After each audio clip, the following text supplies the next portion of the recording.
Big facts in the building once again. And we ballin'. Yeah, back in the building, man. So, like I was saying about Alpo, I made a video talking about Harlem. Harlem is famous for big time drug dealers. Harlem is also famous for drug dealers turning snitch. But where did it all start? Where did it all come from? Well, a lot of people say it started with Bumpy Johnson. Yes. And a lot of people say it started before Bumpy. But this video we gonna talk about Bumpy Johnson, man. Because a lot of people say it started from him. He's the big name. He has multiple movies about him. He's been portrayed in multiple movies. So yeah, for now, it all started with Bumpy Johnson. Until I go back in another video. But now, let's go, man. Bumpy Johnson was born in 1905, died in 1968. Damn, he was born on Halloween, October 31st. Died July 7th. Bumpy Johnson was an American drug trafficker in the Harlem neighborhood of New York City. Johnson was born in Charleston, South Carolina on October 31st, 1905 to Margaret Moultrie and William Johnson. When he was 10, his older brother Willie was accused of killing a white man. Damn. Hold up. Killing a white man in 1900s? Ooh-wee. Boy, that's some serious stuff. Boy, that was some serious stuff right there. Okay. Afraid of a possible lynch mob, his parents mortgaged their tiny home to raise money to send Willie up north to live with relatives. Johnson's nickname Bumpy is derived from a bump on the back of his head as Johnson grew older.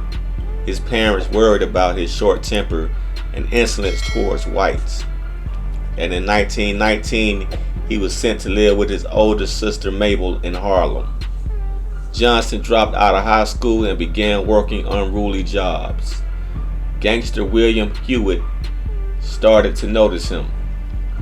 Johnson then began working for him, and this was a beginning to his life of crime. So see there, right there, we got Gangster William Hewitt, who begat Bumpy Johnson. So now I gotta go look into Gangster William Hewitt. Boy, this a long line of gangsters, man, y'all got up there in Harlem, don't you? So Gangster William Hewitt begat Bumpy Johnson. Ain't that a biatch? Criminal career. Johnson was an associate of numbers, Queen Madam Stephanie St. Clair. He became St. Clair's principal lieutenant in the 1930s. Johnson and St. Clair aimed to start a war against New York mob boss Dutch Schultz. Gotta look him up too. The fight resulted in more than 40 murders and several kidnappings. Eventually, the fight on their end was lost, ending with the deal for Johnson. In 1952, Johnson's activities were reported in the Celebrity People section of Jet. Okay? Celebrity Man. That same year, Johnson was sentenced to 15 years in prison for a drug conspiracy conviction related to heroin. They still giving out them conspiracies today, man. 2 years later, Jet reported in its crime section that Johnson began his sentence after losing an appeal. He served the majority of that sentence at Alcatraz Prison in San Francisco Bay, California as inmate number 1117 and was released in 1963 on parole. Alcatraz, huh? Johnson was arrested more than 40 times and served 2 prison terms for narcotics-related charges. In December 1965, Johnson staged a sit-down strike in the police station, refusing to leave as a protest against their continued surveillance. He was charged with refusal to leave a police station, but was acquitted by a judge. See, y'all got me on the surveillance, huh? But I'm watching, but I'm knowing. Tupac. They got a lot of rappers under surveillance now. The death. Johnson was under a federal indictment for drug conspiracy when he died of congestive heart failure on July 7, 1968 at the age of 62. He was young, man. He was at Wells Restaurant in Harlem shortly before 2 a.m. and the waitress had just served him coffee, a chicken leg, and hominy grits when he kneeled over, clutching his chest. Friend Frank Lucas claims to have been present, yet this has been refuted, and someone ran down the street to the rhythm club to get his childhood friend, Junie Bird. When Bird arrived, Lucas cradled Bumpy in his arms, and Johnson briefly opened his eyes and smiled, then fell into unconsciousness. He was taken by ambulance to Harlem Hospital, where he was pronounced dead. He is buried in Woodlawn Cemetery in the Bronx, New York City. Johnson married Mame Hatcher just 6 months from their first time meeting each other. They were married in October 1948. Johnson had 2 daughters, Ruthie and Elisa, one of whom is from another relationship. His wife died in May 2009 at the age of 94. The films that Bumpy Johnson was portrayed in. In 1971, the film Shaft, Moses Gunn portrays Bumpy Jonas, a character based upon Johnson.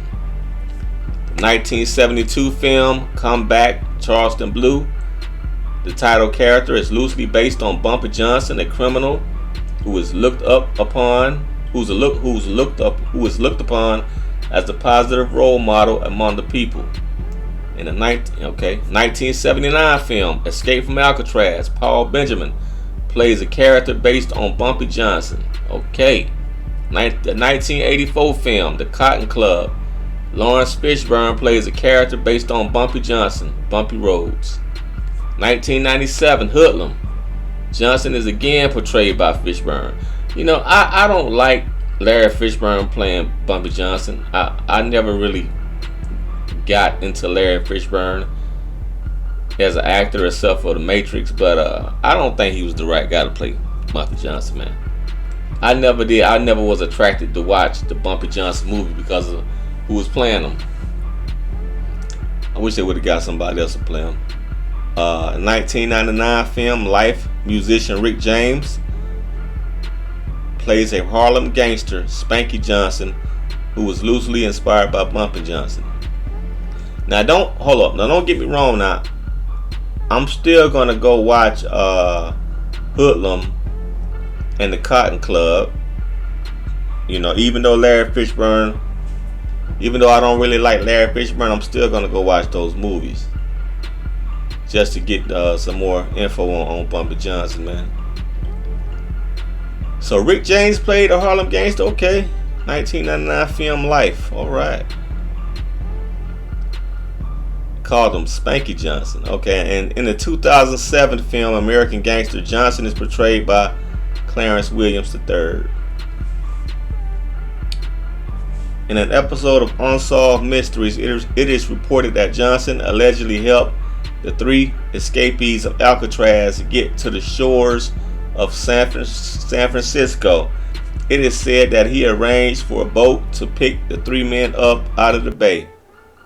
The boat then dropped the escapees off at Pier 13 in San Francisco's Hunters Point district. In the second episode of the third season of HBO's The Wire, All Due Respect, Bumpy is mentioned just before Tree kills Jelly over a dogfight in which Cheese Dog lost. Three low-level gangsters discuss an incident when Bumpy allegedly attacked a police station single-handedly. This is expanded upon in Richard Price's audio commentary for that episode. Cable network Epix premiered the crime drama television series Godfather of Harlem in fall 2019. Forrest Whitaker plays Johnson. The series, why they getting these folk that don't look nothing like Bumpy Johnson to play Bumpy Johnson? The series was created by executive producers Mark. You know who could have played Bumpy? Who remind me of Bumpy Johnson? Goddamn. Jimmy Henchman. If Jimmy Henchman was an actor, he probably would have been a good role to play Bumpy Johnson. The series was created by executive producers Mark Kim Smith, Chris Raconto, and Paul Atkinson, who are producing the HBO Signature Studios. Prodigy titled his first full release following being released from prison in 2011, the Ellsworth Bumpy Johnson EP, which was followed by the Bumpy Johnson album. Damn. Who else could play Bumpy Johnson in a movie, man? We need a new good Bumpy Johnson movie. Who could play Bumpy Johnson in today's actors?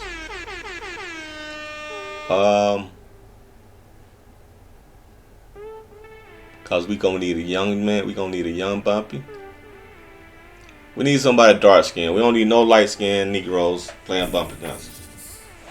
We need somebody dark. I can't think of nobody right now. You know. Probably a new guy. Probably gonna need a new guy,